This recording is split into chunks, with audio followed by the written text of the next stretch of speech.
And we're back now talking more on the growing concerns over lead-contaminated water. This is happening nationwide.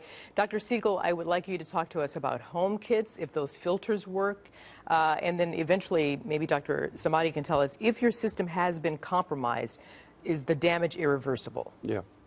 First of all, Arthel, it's really important that you brought it down to the practical level. So I would tell people out there, use cold water. It's less likely to have lead in it. Let it run for a while, and this is a faucet-by-faucet problem. In other words, you could have a problem in one faucet and not another. You have to have all your faucets tested. Last point, showers are not going to cause you the problem because lead does not get absorbed through the skin.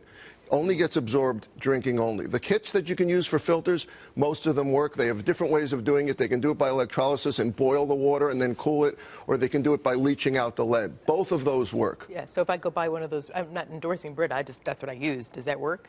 Yes, absolutely. And I think the first thing you should do is to get the water tested.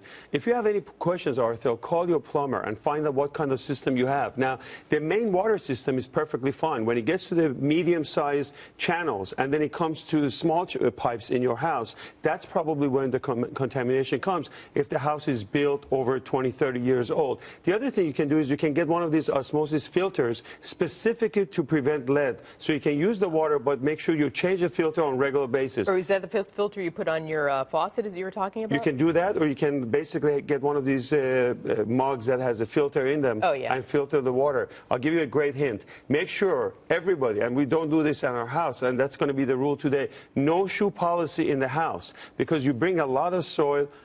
I'm already way ahead of you. Okay, so you're doing that already. No shoe. Oh, you leave the shoes outside. Oh yeah, no shoes in the house. You don't walk around. Oh, that's because you know a lot of lead in soil. That's really important.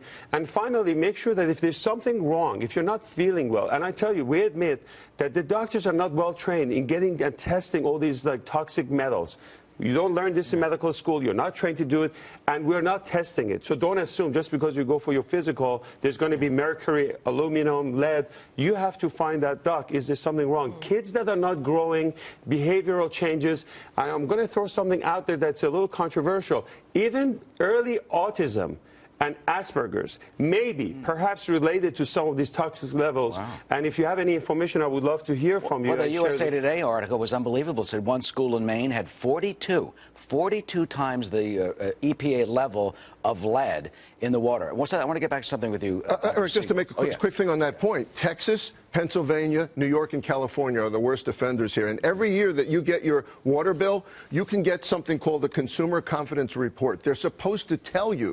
Yeah, the water company sends me a whole thing, and you never really look at it. You just to see what it breaks it all down. But you mentioned one thing about running the water. They've had advice of running water at least 30 seconds when you wake up in the morning. 5 minutes. In Newark, they say 2 minutes in the Newark public schools. I say the what longer. Should you do? I say the longer the better, especially if you have one of those homes where the pipes have lead in them from 1986 or before, or you know that. Check it out. You can find out that your sewer line is. They literally call it a lead straw. You know, and if you get to the doctor's office, by the way, I am looking for this. So I will. A lot of patients ask me, should I have a lead level? If they're not feeling well, I tend to do it. Now even more so. What's your advice on running the water? Well, before we run the water, because we're running out of time, I want to talk about what happens, again, if your system has been compromised. Is the damage irreversible? And also, is there some way something you can sort of ward off any sort of lead? Unfortunately, that's a very, very good question. Unfortunately, the effect of lead is irreversible, especially at the very high level. But if you and I, for example, like we think that we're exposed and you're not feeling well, you can take 1,000 milligrams of vitamin C. And a lot of these vitamins, they have chelating agents, meaning that they can like suck the lead out of your system and clear it. Sometimes this lead can actually get absorbed into your bone. So by taking 2,000 IU of vitamin D, you can prevent it from getting there. And you know where this is becoming more prevalent? On postmenopausal women.